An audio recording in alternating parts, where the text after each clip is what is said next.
Hey everyone. I thought I'd just make this little quick tutorial about skybox alignment. I made this demonstration map, and as you can see, the walls are perfectly aligned with the skybox, and you kind of can't tell which part of the map is actually the map and which part is the skybox. So there's a little bit of math, but it's not that hard. So let's do it.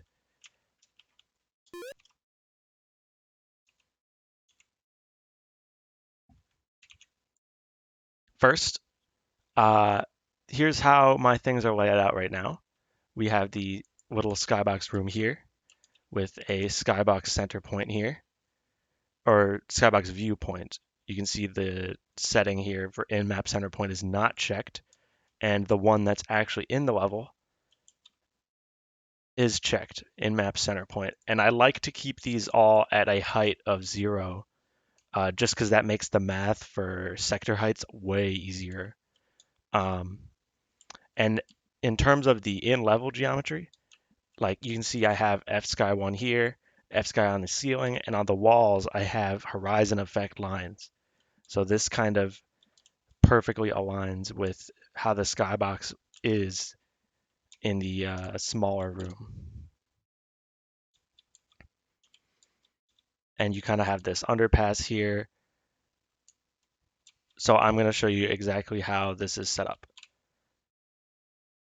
The first thing is kind of what you should do is you should go into your level header um, in Slate or in Zone Builder or whatever, and you want to set your skybox scale. It's going to be 16 by default, but I am using 8 in this example. And one thing that you should really pay attention to is that if you don't have a level header and you're editing map 01, the skybox scale is going to be 64 because Greenflower Zone is weird and they use 64. So you're going to want to at least set it to 16 or not use map 01. But I'm going to be using 8 for this tutorial because the math is easier and it just looks nicer. Because if you have 16, the skybox visuals are going to be so pixelated that it's going to look a little weird. And you can kind of see that in like Castle Like Man. The skybox pixels are so huge that it looks a little weird in certain spots when you, especially when you get up close. So 8 is pretty cool. Um, in terms of the math, what I like to do is first I build the skybox like this. I build it kind of small, and once I have like sort of a basic layout, I will hit Control D and kind of draw a line here, and it'll show me the measurement 256, and then I'll bring up my calculator and multiply by 8, and I will measure out that same line, so I get 2048. Um, and I do that too for like placing the skybox center point. You just need to be very exact with your math. Um, and just don't be afraid to abuse horizon lines for everything. You don't need to really use Thock barriers except in specific situations. Um, so that first part is easy enough, but there's a few problems you might run into. If we switch back to the game here, one second.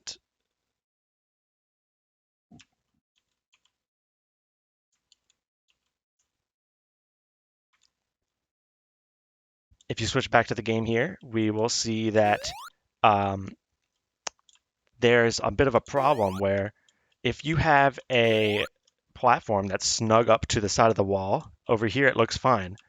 But here, the horizon line messes up with the whole situation and the platform just kind of bleeds out into the wall.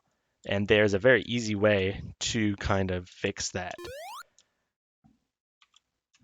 So what we're going to do, instead of having horizon lines set up, we're going to use, so on the left here, here's the horizon lines, by the way. But instead of that, we're going to use a Thock barrier. And if you ignore these triangles here, if you just have a regular Thock barrier set up like a normal person,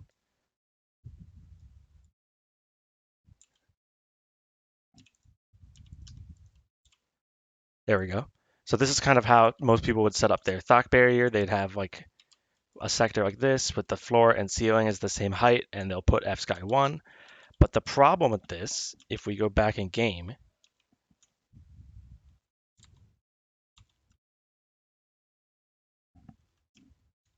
is that you're going to see the level behind the skybox a little bit.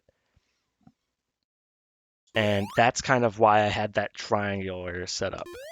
Because the only thing that can block line of sight, you can't block line of sight with a skybox itself. You could, because the skybox is going to render behind everything.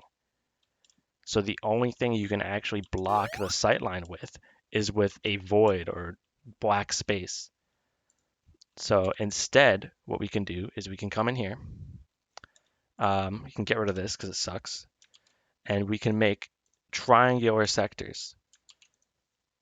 And notice how the corners here have a void where, if I were standing here on this platform and I was trying to look out, the line of sight will always be blocked by this void. So the skybox geometry will properly block things, and this is good for any convex geometry in your skybox.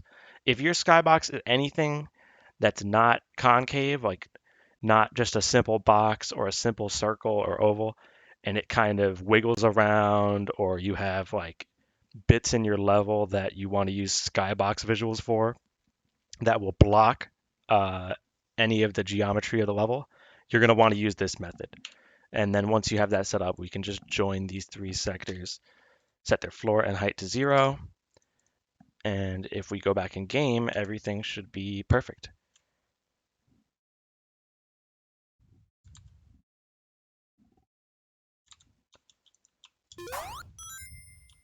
And there it is.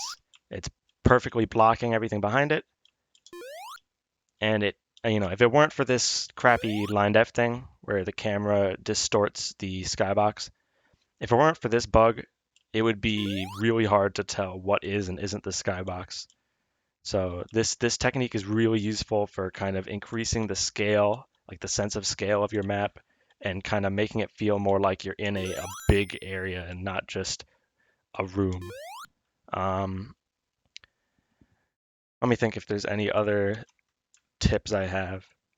Um, Besides that, one small trick I've been using in this example is this sector here. Whoa, let me get rid of this.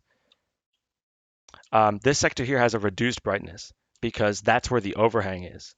So I reduced the brightness to give the illusion that the skybox is casting a shadow on the level when it's actually just per sector brightness. So that kind of makes it a little more uh, believable because we're kind of trying to fake it as much as possible. We're not really going to draw out all those arches in the real level because that would just be really annoying to set up. So it's a little bit more complicated. It's really weird to get used to, especially with all the visual quirks of software mode. But once you get the hang of it, you can really make some crazy looking maps. So if you have any questions, just let me know on comments or Discord or whatever. See ya.